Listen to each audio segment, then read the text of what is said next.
Today's Total Soccer Show is sponsored by SeatGeek, making buying tickets easier than ever. You can also get $20 off your first SeatGeek purchase if you download the SeatGeek app, enter the promo code TSS, then you'll get $20 off your first SeatGeek purchase.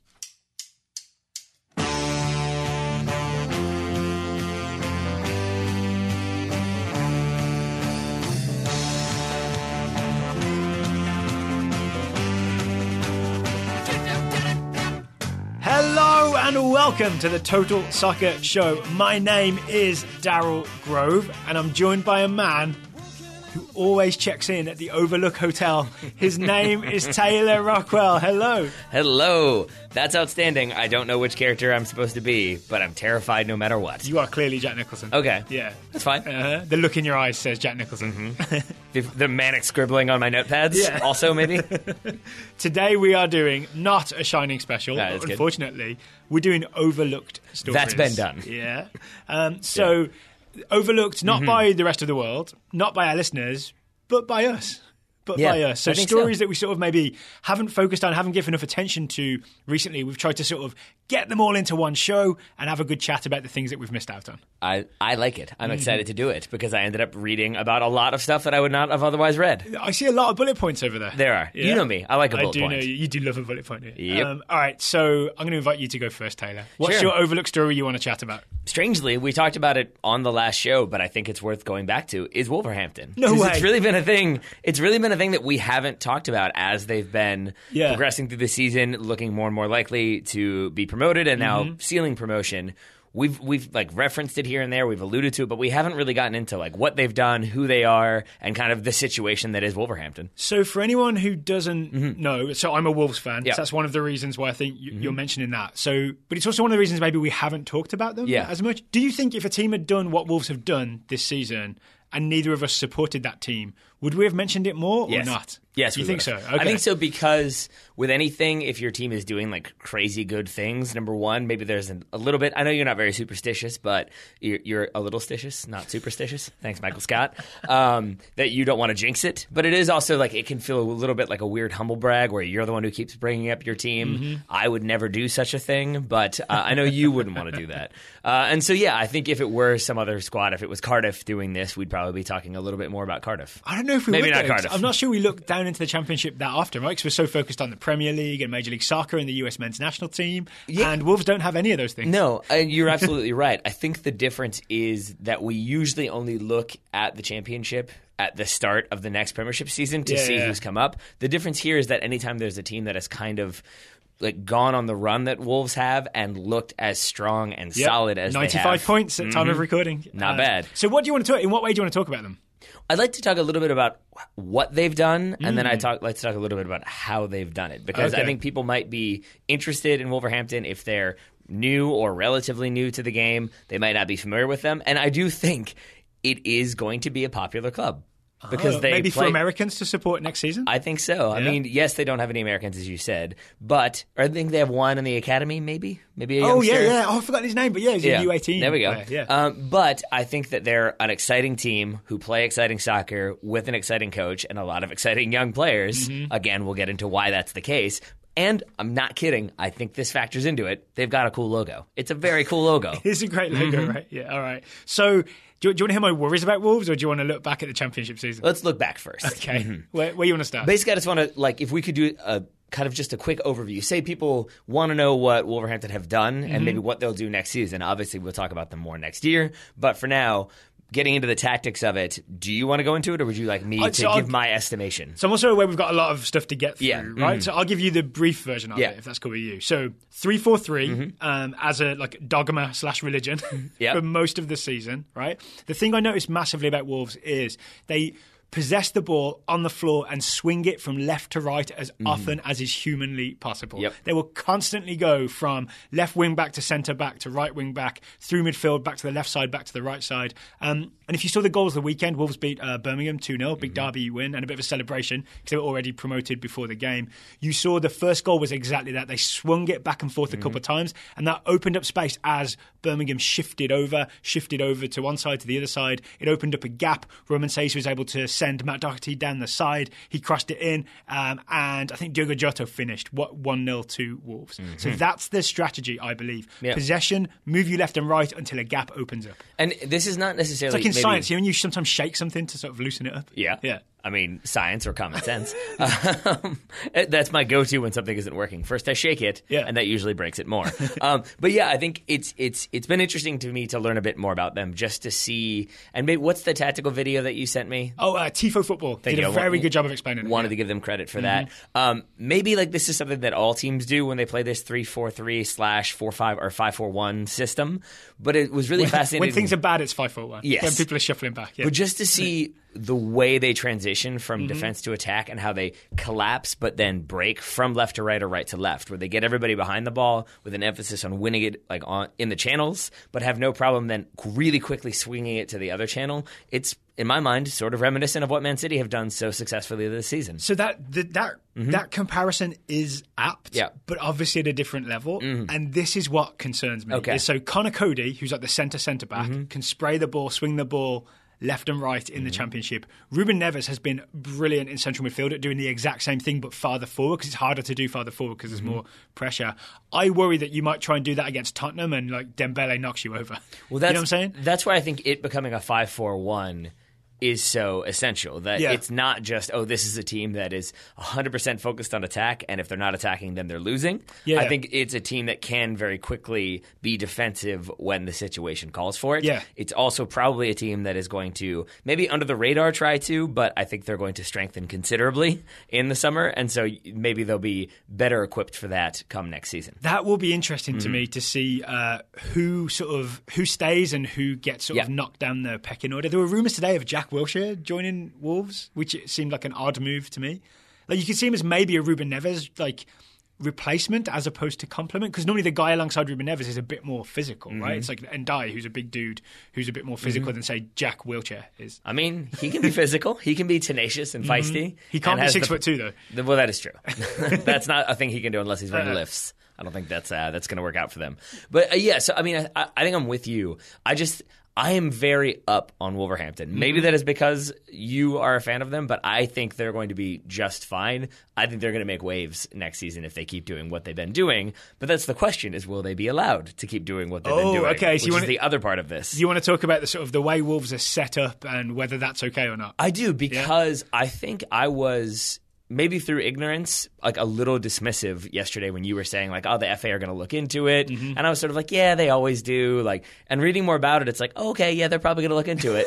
Now, that said, as you said yesterday, the FA and the EFL have said, we're not too worried about it. Sorry, I said the FA are going to look into it. The Premier League are going to look into it, because the FA and the EFL have said everything is above board, but they have failed to disclose how exactly things are above board. And I think that's what the Premier League are going to be trying to do. And to be fair, anytime the FA just says, everything's okay, then you should probably check twice. Yeah, exactly. And the issue is, I have the exact language here. All right.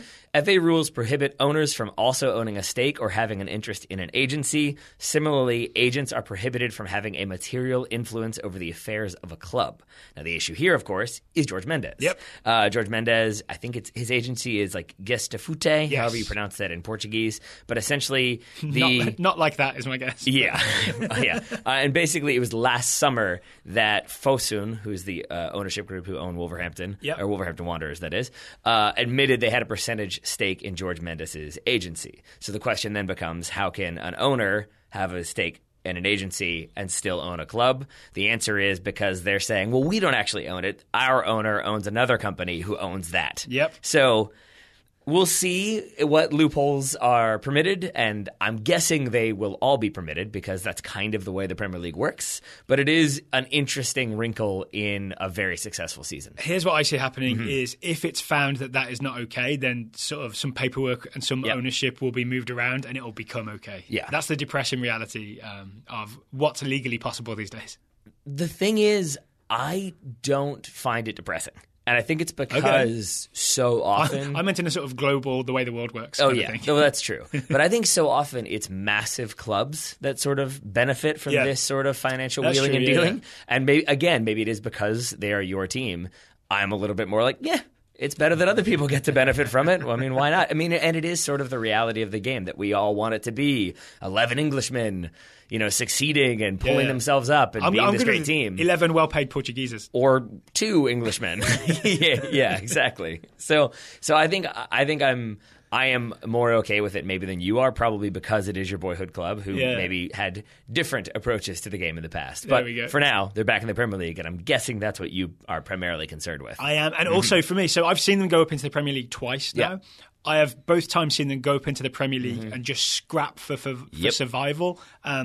Briefly successfully and then not so much. It's never been sort of like, we're there and we're here to do something. Yeah. This is the first time it really feels like there's a chance that Wolves go up and impress people. Yep. And a lot depends on whether that 3-4-3 pass the ball from side to side, open people up thing works. I honestly think it could go.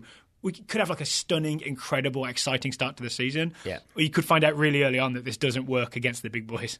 You know what I'm saying? But I think... but I'm excited about that. So more than just knowing we're going to go up and play, defend for our lives and kick it long to someone. Okay.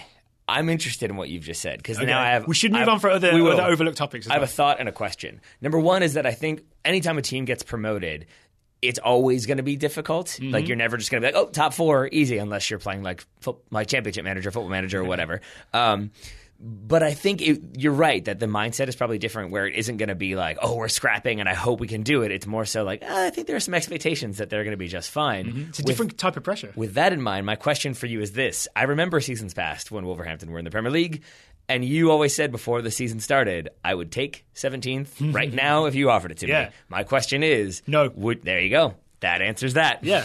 That's why all I need expectations to are different. Yeah. I might take 10th if you offer me that, but that's the thing. Expectations are slightly higher. Yes. Well, we'll see if Fosun would take that. They're 7 higher. Look at you doing math.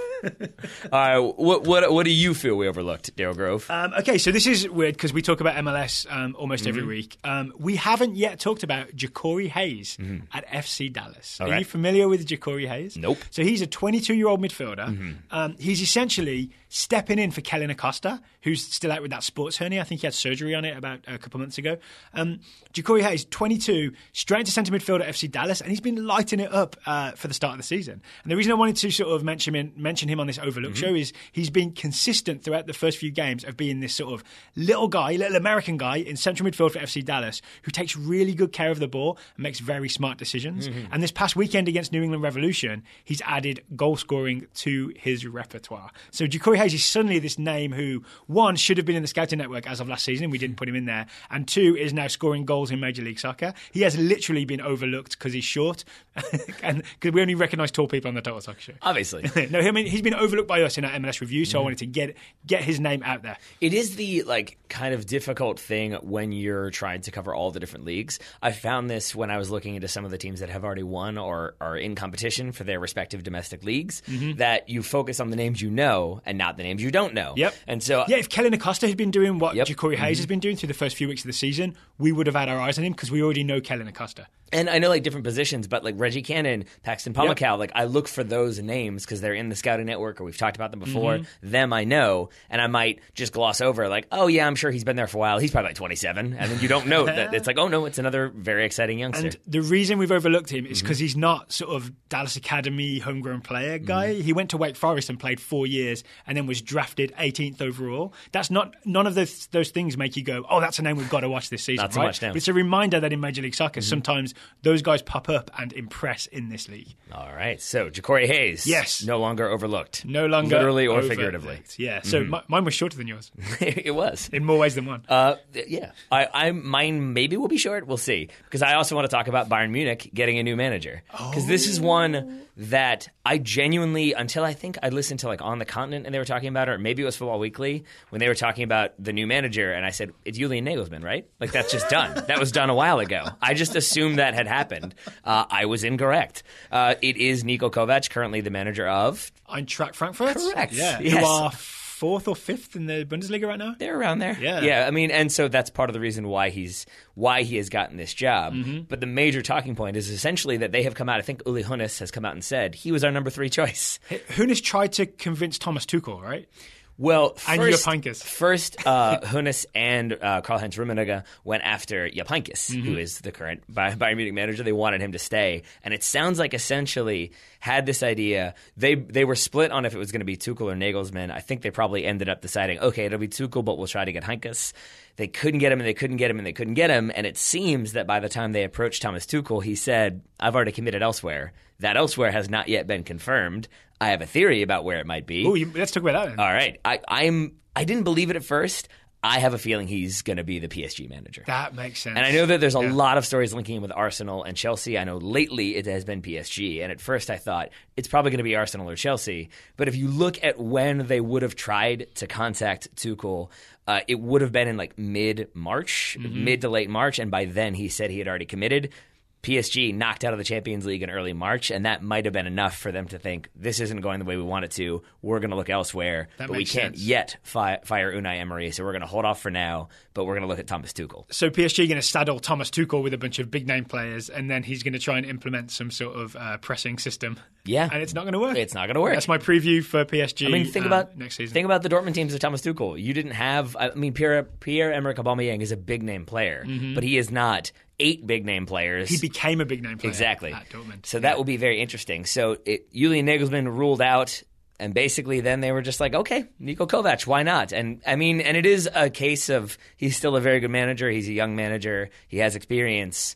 But I don't think he has the pedigree. Now, that hasn't been a problem for other coaches. Are you thinking maybe he won't get as much leeway as a bigger name would? Because I mean, it's still a great job to get, and if you're on the earth, all you got to do is keep winning games in the Bundesliga, right? I think it's difficult when I think. What do I know? But my assumption is that you think about like Pep Guardiola still got flack when he was first there for some of the decisions he was making and the way he approached training. And he's Pep Guardiola. He has that pedigree. He has that experience. Niko Kovac, you just wonder if he's going to get as much patience or if he's going to have the freedom to say like, no, I'm doing it my way. I've just realized Ancelotti was fired this season. Jurgen Klinsmann, before he was the US coach, and when he was kind of still a hero in Germany for the 2006 World Cup, was fired by Bayern quite comfortably in 2009. So, yeah, that is a big story, and it's a big thing to watch next season, especially because Bayern will be treble winners again. But, that's the crazy thing, right? Is that like, and at the end, they have won the Bundesliga, they're still in DFB Pokal, they're still in the Champions League. Yeah, and then you wonder, like, it's just crazy to me that Bayern Munich, the biggest club in Germany, have their number 3 option. It's just odd. It's just odd, Daryl Grove. Okay, so we talked about Wolves. How about the team that's currently 3rd in the Championship? It's the thing we haven't talked about. Fulham were in a relegation fight not so long ago. I remember. They are currently on a 21-game unbeaten streak, and now they are 3rd in the Championship. They are, I believe, just 1 point behind Cardiff City. Cardiff have a game in hand, but automatic promotion is still possible for Fulham. And part of the story has been, we've mentioned him in the Scout Network, Ryan Sessegnon, 17 years old, can play anywhere up the left side. He just got given all the Player of the Year trophies. Will Hurston scouting Ryan Sessegnon, the 17-year-old English left-sider for Fulham. Sess has added Championship Player of the Season to his list of accolades, edging out club captain Tom Kearney and wanderer of Wolverhampton, Ruben Neves, neither of whom even ever had a limerick read about them on TSS. Meanwhile, while a recent draw extended Fulham's unbeaten streak to 20, the 94th minute equalizer against was a real kick in the gut and may force Fulham to fight through the playoffs to make it back to the Premier League, says Will Hurston. Thank you, Will. So here's the even more exciting thing for Ryan Sessegnon, spelt Sessegnon, if anyone's wondering. He was also Young Player of the Season in the Championship and Apprentice of the Year. So he's just got all the... What is that? I'm not entirely sure, but I think it means someone who's sort of just come through the academy. It might be like a Rookie of the Year type thing. I don't fully know. But it's so weird to get... I just immediately assume he's like a part-time blacksmith. Yeah, that's it. But it's almost like he's... You should maybe win Apprentice of the Year one season, then maybe Young Player of the Year a couple of years later, then Player of the Year a couple of years after that. He's just done a clean sweep all in one. There's a great photo of him holding all 3 trophies, just smiling. I believe we call that doing the Bayern. But, doing the Bayern. Jupp Heynckes is winning everything. Is his agent. So yeah, just some recognition for Fulham because they've really put a great run together. They even beat Wolves 2-0 in February. Then you really don't like Cardiff, do you? Neil Warnock's a lovely man. All right. I'm sure. Away from a football field. When his teams just missed 2 penalties. More about Fulham or should we talk more things? That's all I've got. All right. I will try to keep this brief because it's mostly numbers, but I have not paid as much attention as I have in years past to the Turkish title race, usually because it ends up being one or two teams, sometimes just one team, as is the case Galatasaray and Fenerbahce. Yeah. Yep. It's been like that mostly Beşiktaş, I think, last year, but with every other league in Europe essentially being decided by like 15 points, right now, here's your top four in Turkey. Yeah. Galatasaray, 60 points. Beşiktaş, 59. Istanbul Başakşehir, 59. Fenerbahce, 57. Wow. The big ones would be Beşiktaş travel to Galatasaray. There's 5 weeks remaining. That's 3 weeks from now. So 5 games left. Basically 3 points separating first from fourth. Lots to play for in Turkey, and it's going to be dramatic, I would say. Isn't it? There's just like loads of crazy players there as well. Not not crazy like mentally crazy. I'm thinking like that too. Well, some interesting characters, but I'm more meant like players you would not expect to find playing in Turkey. Like isn't Emmanuel Adebayor scoring goals for that Istanbul team? BB. Yeah. Do you know who else is there? Because it's one you've forgotten. No. As well you would have. That's the thing with a lot of those teams. It's sort of like, oh yeah, like for example, Matthew Valbuena is at Fenerbahce. The big one, Arda Turan, is back at Istanbul BB. Bafétembi Gomes, there it is, the striker for Galatasaray. So you've got a lot of players in Turkey that maybe you might have forgotten about or didn't realize were there.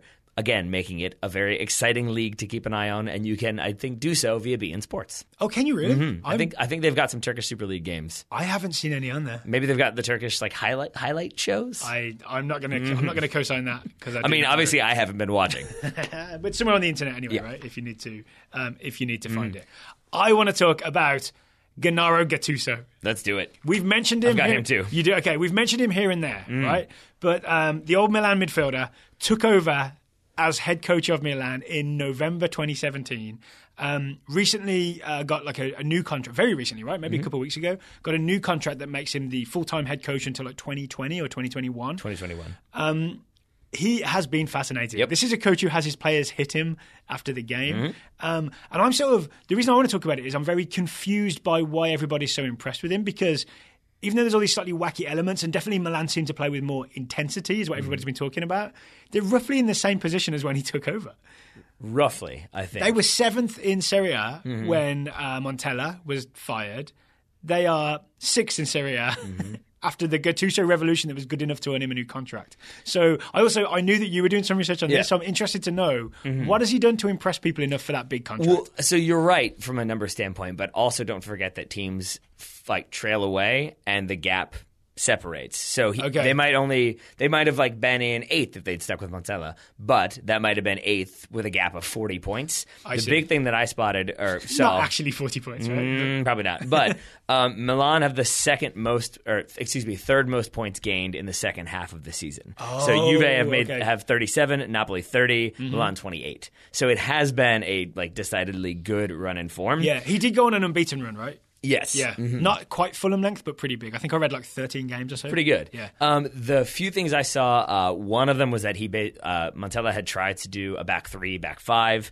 Gattuso switched to a 4-3-3, kind of putting people where they needed to be. So you have Romagnoli and Bonucci as your 2 center backs. That's what they want to be doing. But he's kind of embraced the Milan of old, where you have some of those academy products coming through. A few that we've talked about in the past. The big one would be Patrick Cutrone. Yeah, it's the striker. We talked about him, right? Yeah, I believe 20 years old, 23 appearances, 7 goals. But the biggest thing is he's keeping players like Andre Silva, Nikola Kalinic on the bench. That's 63 million euros combined being kept on the bench by a young Italian player. Because that was the big Milan story, right? Is this past summer they spent 200 million euros, I believe, and it was meant to be. They have a Chinese ownership group as well, right? They wanted to sort of be, all right, we're back in the big time. We're going to challenge Juve, all this sort of stuff.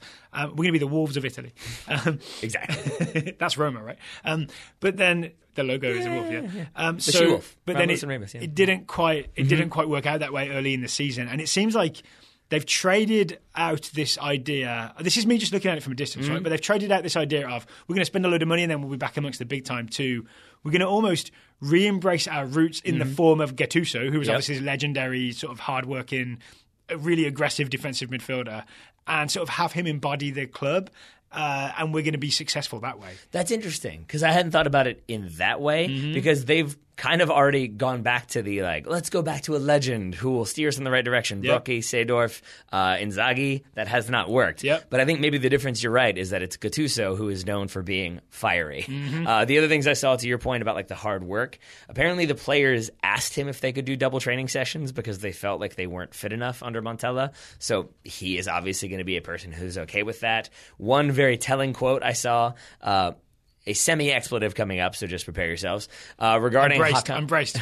Regarding Hakan Çalhanoğlu's work ethic, or lack thereof, he said in a post-match interview, after losing the ball, he can't look at the ground and start shouting at his teammates, "Get your ass off the ground and chase the ball down," is what he said of his star midfielder. So I think there's also that mentality. You're absolutely right. The pit bull mentality. That is his nickname, right? Yep. Gattuso? So there you go.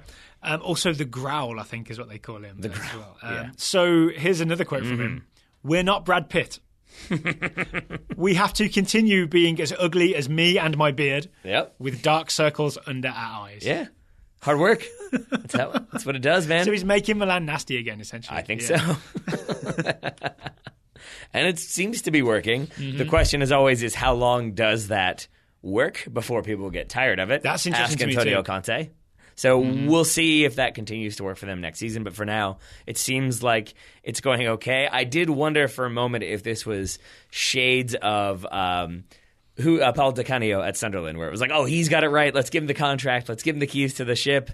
This has not gone well. Well, here's the thing. So I researched this. It's not as if they were just appoint an old player. Yeah. Right? Gattuso has done his badges and he's done his time. So while he was still a player, he went and got his license, right? His A license coaching. Then he went and managed FC Sion in Switzerland. He managed Palermo in Serie B. Yeah, how'd that work? Not great. He managed in Greece. He managed Pisa as well. And so he's either been fired or resigned in anger or protest at various places, right? So it's not necessarily been sort of a smooth ride. But he has done the work, right? I'd rather someone have that weird history than just sort of finish playing and be handed the coaching suit. You know what I'm saying? Yeah. And then on top of that, he's also, when he was appointed Milan coach, he was what they call it Primavera, the youth team coach. So he was already sort of within the system. And it was technically just a promotion to begin with, right? It was go coach the senior team. So I think basically he's done the background to be the coach. And this is his moment, right? This is his chance. You could see a Milan with all this money be formed in Gattuso's image. And that could be Milan for the next few years. All right. Well, we've got... Or he could get fired next season. Or he could. And we'll try to cover it more in depth next season if that happens. We've got lots more stories that we have overlooked to get to today. But first, shall we discuss how to get to events, Daryl Grove? Public transport? Yeah, exactly. But if you want to use public transport to get to a concert, live show, athletic performance, what have you, then you can use SeatGeek to do so, because buying tickets can be complicated and confusing, but there's a better way to buy with SeatGeek. With just 2 taps on the SeatGeek app, you can buy or sell tickets to any live performance or event of your choosing. Yep, you can. I have recently rediscovered my love for D. Antwoord. I don't know if they're touring, but... You were playing them in your car the other day. I was. Every now and then I go back to them. They're very good for getting amped up for games, or just for mornings if you find yourself struggling. South African rap. Yeah. Ninja and Yolandi. Yep. Those are the 2 people? Yep. Yeah, those are the 2 people. If you want more about Ninja, you can hear him tell his story about meeting Kanye West. That's outstanding. That's on YouTube. It's a Viceland documentary, or quick short. You should watch that. But you can also use SeatGeek to get tickets to MLS games, some of which are selling out and well attended, some of which could use some people using SeatGeek to attend those games. It's a shot across the bow. I mean... if the shoe fits. But it also means you put could them in the stands so they look more full. If you just fill it with shoes. Yeah. It means if you want to get a ticket to, say, an Atlanta game where it seems to be sold out a lot, SeatGeek's a good chance to sort of try and see if someone else is selling their ticket. But also, if you want to go to a less well-attended game, I'm not going to name a team because I don't want to attract anyone's ire, but you'll be able to get tickets, I presume, below market value by using SeatGeek. Right? So what was the young man's name that you mentioned before? The young man's name that I mentioned before, Ja'Cory Hayes. And where does he play? FC Dallas. Okay, cool. I see what you did there. I see what you did there. Yeah, go see Ja'Cory Hayes play. You may be able to get a ticket below price using the SeatGeek app. You'll definitely get it below price if you use our discount code, because our listeners can get $20 off their first SeatGeek purchase. You just download the SeatGeek app, enter the promo code TSS. That's promo code TSS for $20 off your first SeatGeek, SeatGeek purchase. And thank you to SeatGeek for sponsoring today's show. Daryl Grove, we've talked about Gattuso, but I feel like we both talked about him. How many more things do you have to discuss? I'll be honest, my notes are a bit of a mess, so I'm going to say about 4. That's about where I am, too. All right. So I will go to the Netherlands, where PSV have sealed the title. Can I tell you, this really, I did not pay attention to the Dutch title race. Yep. I assumed Ajax were set to be champions because I just keep hearing about how great Delete is. And historically, that's a safe bet. But I kept hearing about these great youngsters, so I just assumed it was all going well. But I see PSV won by, they're 10 points clear right now, 10 points clear, 31 of 34 games played.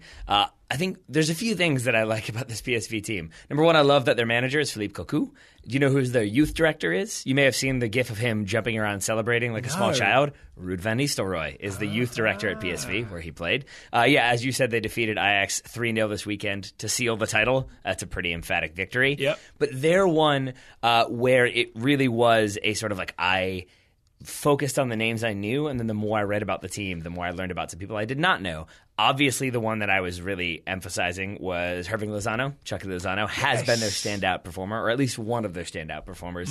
26 appearances, 15 goals, 8 assists, their assist leader. I believe also their goal-scoring leader, so a very solid season for him. Chucky. Kind of exactly what we expected, right? You go to PSV, you have a very strong season, maybe other folks start looking at you. Ajax should have checked under the bed. Yes. There is one, I can't remember who it was, but they came through the Ajax Academy and then switched. It might be one of their holding midfielders, I think, for PSV. Okay. But the one that I think people might want to keep an eye on, especially with the summer that's about to happen, is a gentleman by the name of Gaston Pereiro. He is 9 Uruguayan? goals. Yes, 22-year-old Uruguayan midfielder. Only 1 cap so far, but he is like the number 6 in PSV's 4-3-3. He scored the first goal this past weekend, stole the ball to get the MLS assist for the second, and has been sort of there. I'm sure he called it an MLS assist. Oh, he absolutely did. But has been like a defensive-minded leader for PSV, but also still scoring goals and fundamental in the attack, too. I think he's one that maybe we'll hear more about this summer and then maybe in the weeks after the World Cup as well. Remind me his name again? Gaston Pereiro. Isn't that true of a lot of Uruguayans? I feel like we keep talking about talented young Uruguayans who aren't like 17 and they're just potential for the future, but they're 22 and they're already playing somewhere,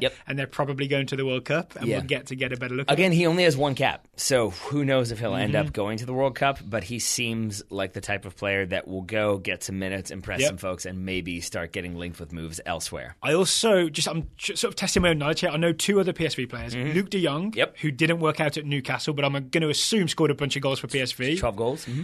That's almost a bunch, right? It's okay, yeah. It's been a very spread, like it's one of those teams where you've got like 15, 14, 12, 9, 6. Like you've got a lot of goals spread around the team. Cocu spread it around. And then, isn't there a Marco van Ginkel? Yep. Who is, good pronunciation too, Daryl. I believe still a Chelsea player, isn't he? He is indeed. He's been on loan for 100 years. Which, I'm glad you know that because I almost did not. I had this whole thing about like former Chelsea player, didn't make it, only got 12 minutes total, and then I realized, and then I saw a quote today from PSV's, I think it's their sporting director, not Cocu, basically saying if there's only a 1% chance we can re-sign him, we're going to do everything we can to sign him on a permanent basis. So that has to happen, right? Because Chelsea don't seem to need him. So why not let PSV have him? Or has he got ambitions to go to the Premier League? I mean, I assume he does. I think it would be interesting to see what Chelsea do because I mean I thought going back to Wolves for a second, who is on loan from Atletico? Helder Costa, is that or Diogo Jota? Thank you. Excuse me, I apologize. And even actually Diogo Jota will sign. It's already been set up for him to sign July 1st, 2018. But I was kind of convinced. I've circled my calendar. I was convinced that was going to be an uphill battle for Wolverhampton, and instead there he is. So I may be totally wrong. But Van Ginkel, as you said, it's spelled with a G though. 14 goals, 9 of them from penalty. So he is like the penalty taker for them. But again, another midfield maestro. And I just wonder if you've got a new Chelsea manager coming in, if maybe they want to reevaluate everybody they've got out there on loan and think, maybe we'll give these guys some chances.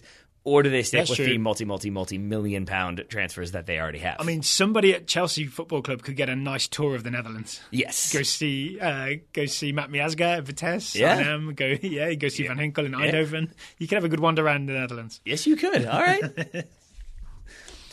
That's a lovely little jaunt you've just created. I kind of want to do that now. I'll apply for that job. All right. Are you? You going to apply for the Chelsea job? Yeah, the Chelsea Dutch scout job. Yeah. Okay, I've got a good one for you. Over in Spain, all right. There is a man by the name of Joaquin, who is playing for Real Betis. He is 36 years old. He started out at Real Betis. He had a good few years there. Then he went off. Now he's back. He's been back there, I think, a couple of years. He's having quite this season. All right, let's talk about Joaquin. So this, I'm sorry, I've forgotten who tweeted at us, but someone said, take a look at Real Betis. They've been really exciting in La Liga. They are currently in 5th place. They have a goal difference of 0, scored 53, conceded 53. That's what Real Betis are all about this season. And I'm willing to give all the credit for that to the Dominican gentleman who's in the scouting network. We talked about him yesterday. Firpo. There we go. Junior Firpo, yeah. Well, I would probably give more credit to Kike Setien, who's the coach, who's basically said, like, I give players what they want, the ball. Ooh. And he's encouraged people like Joaquin, who is, if you're not familiar with him, he's this really sort of exciting, he was a really exciting dribbly winger, right? He would just go at people down the wings. Kike, in Joaquin's advanced years, he's got him playing a sort of central attacking midfielder type role. And he kind of just, from what I've seen, and admittedly it's highlights, right? So maybe it's not this all the time. Joaquin is dribbling at people down the middle. So check out the highlights of this past weekend. It's Real Betis beat Girona 1-0. It is literally Joaquin gets the ball from deep, looks to the right as if he's going to pass, but you know he's not going to pass. He then just accelerates, takes on a couple of people, plays a through ball to someone whose name is unfortunately Lauren Moron. Wow. To score the goal. Rough. Joaquin is now the 3rd all-time assist getter, I guess is the term, in La Liga history. And you can guess the names of the 2 gentlemen ahead of him. I can take a shot, but before I do, I have a question for you. Yeah. Would you consider this a sort of resurgence for Joaquin then? I mean, yes, right? Well, not least because no one was talking about him for a little while, right? He left Fiorentina, I think, under not exciting circumstances. The slow grin you're seeing is, so then would you say that this is sort of like a Joaquin Phoenix rising? No, I would not say that. Huzzah? Huzzah. Okay. That's actually pretty good. It's pretty good. I was just jealous. Oh, thanks, bud. Hooray. So, yeah, Joaquin is not a guy we've been talking about, but I think it's worth keeping an eye, at least just on his highlights. So, I'm honest, when we do the weekend roundup, I don't look for Real Betis highlights, and maybe I should have been. Yeah, I mean, I think that's understandable. I'm not sure many people do. One team in Spain that people do tend to look to for highlights and winning championships is Barcelona. And strangely, I feel like You said championships or Champions Leagues? Just the one. Just the La Liga title. Or La Liga title? I never know what to do there.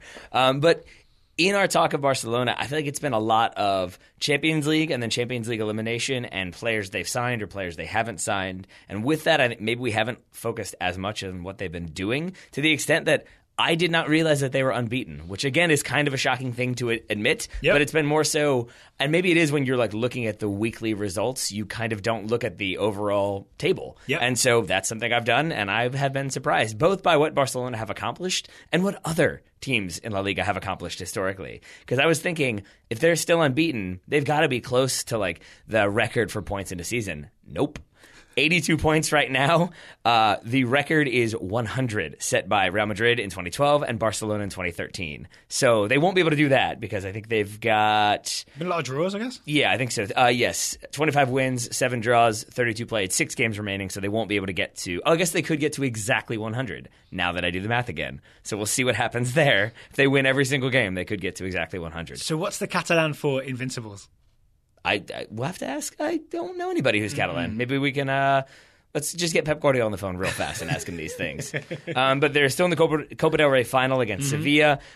It was their current unbeaten record was 39 games. I think it is now 40, given that they won today 1-0. So does this include cup competitions as well? Then I believe so. Yes. Wow. No, it can't because they lost to somebody, I forget who it was, but then beat them on the second leg. Okay. So they've definitely lost some games, but I think it's in La Liga they have So is 40 games maybe unbeaten. include last season as well? Yes. So maybe it's this season plus a bit of last season. That's how you get to 40. And it definitely is not in all competitions because they lost fairly recently in the Champions League. I recall. And that is kind of the final thing I wanted to say about this is that it's the weird thing about Barcelona is that they lost that game, and so it kind of is going to be looked upon as this season where they missed out. But in reality, they're going to win La Liga. They could probably do the double if they win Copa del Rey. So suddenly it's like made it a relatively deep run to the Champions League, won the league, won Copa del Rey.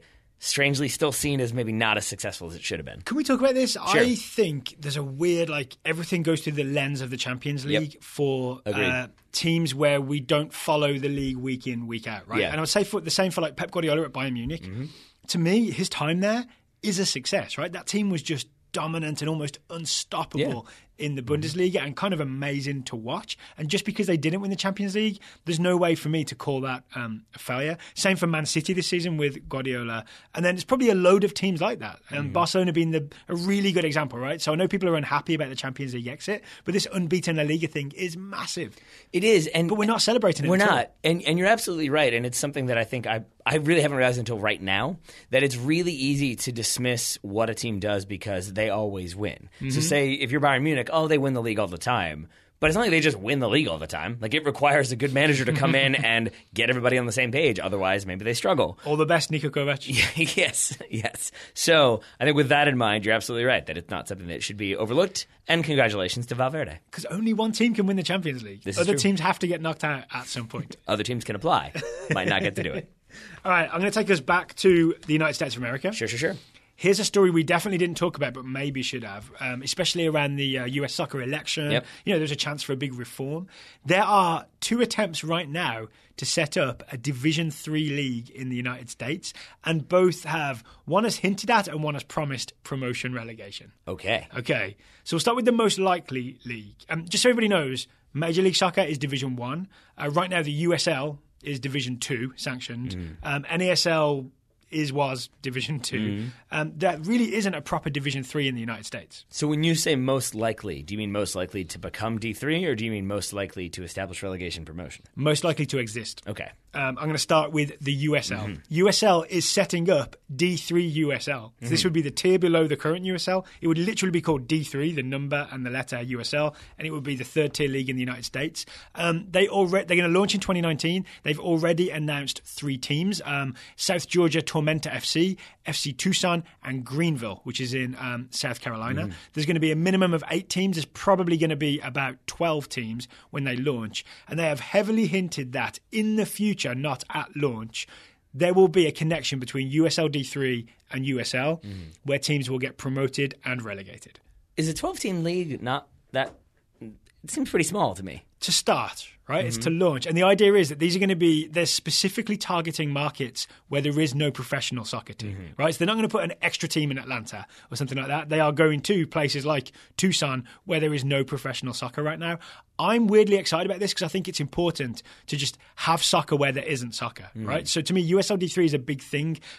Even though promotion relegation between USL and USL D3 is some ways away, the fact that you're going to have a team in Tucson where previously there was not, that to me is worth celebrating. That's a team that's going to be in a community. That soccer's going to grow in that city. So is that the stated objective? Because that would then answer my next question of why haven't they looked to maybe split USL and maybe get some of the teams that have been struggling in USL into USL D3? Because maybe some of the teams that are struggling in USL, if you put them in D3, they struggle even more. Well, that could be. So you threaten the existence of some soccer teams. Right? Okay. I've got the quote from Jake Edwards, who was talking to Jonathan Tannenwald. He essentially said we're going to start with a 10 to 12 team launch and then build on a sort of regional basis over the next 3 to 5 years. I think it would be very interesting to look at pro-rel between those 2 divisions. We certainly could do it, and I think there's an interest to do it among our board. So that's a thing that could be happening in the future. Okay. On the other side of the coin, there's NISA, the National Independent Soccer Association, that Peter Wilt is planning to launch with a crowdfunding initiative for teams. Wait, Peter Wilt is involved in some sort of promotion relegation system? Yes, exactly. But I mean, he's a good name to have if you're going to launch an independent league that's going to have pro-rel, right? He absolutely is. He is the man who wrote the manifesto. So the problem is a lot of the sort of long-term goal was built on a relationship with the NASL. So it was going to launch with sort of one division and then build a division below it and connect down eventually to amateur soccer. So the idea would be to give amateur teams, like the team we play for could theoretically get promoted all the way up and then into the NISA and then up to maybe one day when it gets connected, the NASL. So there's almost this long-term strategy to create essentially a parallel organization to the US soccer sanctioned Major League Soccer USL type thing. It doesn't look like it's going well though, right? Because NASL's in trouble, might not be coming back. There's been a lack of news about NISA for the last 2 or 3 months. They also unfortunately had a co-founder, Jack Cummins, pass away earlier this year. There are 2 teams potentially interested, Chattanooga and another NPSL team, Miami FC United, I think they were called. But it doesn't seem to have the momentum of USL D3. All right. So we're leaning towards maybe USL D3, and then maybe they sometimes combine, possibly? Maybe. But see, that's the thing, though, right? Even as we get like the spread of soccer in America, this is why I think this is an overlooked story. Even as something is spreading and theoretically more teams are popping up, there's still, even at these lower levels, it's being set up in 2 different ways, and they're going to be competing with each other. For teams of similar size will have to choose: do I be a USL D3 or do I be an NISA? So it's like there's like forward movement in American soccer, but also the same old problems in terms of 2 leagues competing with each other. That is kind of the case with lots of different things, though. Go back to DivX versus DVD, or what's the Beta versus VCR or VHS? Betamax, right? Things can kind of play themselves out. But one side has to win eventually, right, for it to all get figured out. And it seems like this thing in US soccer just keeps going and going and going. All right. Well, I guess we'll keep an eye on it for the years to come, shall we? Okay. But we should also keep an eye on the clock because we are running low on time. Yes, we are. So I have 2 more things I wanted to mention. The idea with some of the stuff we've overlooked was basically putting it out to people on Twitter, asking what are some stories that you would like to hear more about or you have found particularly interesting.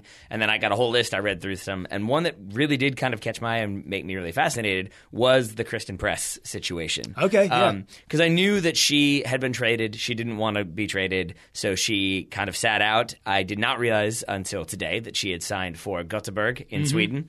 Signed a 3-month deal on March 26th. She's already played there in 2012, but the idea is that will get her through until like an international break with the U.S. national team. Then she'll look when the window opens up to go to maybe England or France, somewhere else in Europe, because the Houston Dash still hold her rights and will continue to do so. So basically, she's kind of exiled, kind of. Well, it's essentially that they were intent on getting Kristen Press or somebody of her talent level. So basically, they were unwilling to listen to any trade offers that didn't feature another U.S. national team player or somebody of that level. I think the most they got was like some 3rd-round pick offers. That wasn't really going to do it. So until they get some sort of trade that they're interested in, Houston don't want to let her rights move. So they're in a weak-ass bargaining position, aren't they?